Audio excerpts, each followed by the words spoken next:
Бэлгийн замын халдвар төвчнийг дутуу эмчснээс олж төрөө булчирхай шохоождог гэдгийг та мэдэх үү?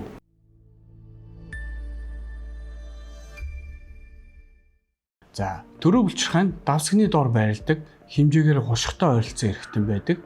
Төрөө булчирхай нь үрийн шингэний бүрэлдэхүүний 30% орчмыг бүрдүүлдэг шүүсийг ялгаруулдаг бөгөөд энэ нь эр бэлгийн эсийг хөдөлгөөнөөр хангах үүрэгтэй байдаг. Энэ нь ямар нэгэн шалтгаануудын улмаас бүрэн гадагшилж чадахгүй удаан хугацаанд хоримтлагдсанаар хатуурч дотор нь агуулгадах микроэлементүүд нийлж чулуу маягийн хатуу хоримтлал болсноор төрөө булчирхай шохоо болж үүсдэг.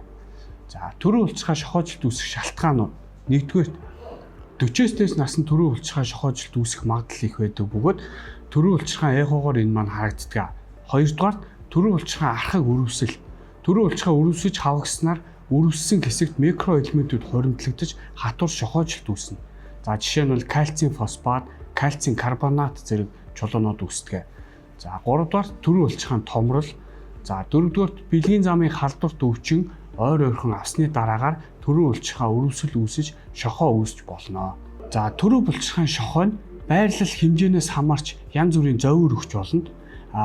Үүнээс гадна үрийн шингэн гарах хэсэгт байрлаж бөглөх юм бол өргөдөлт хүргэх эрсдэлтэй байдаг.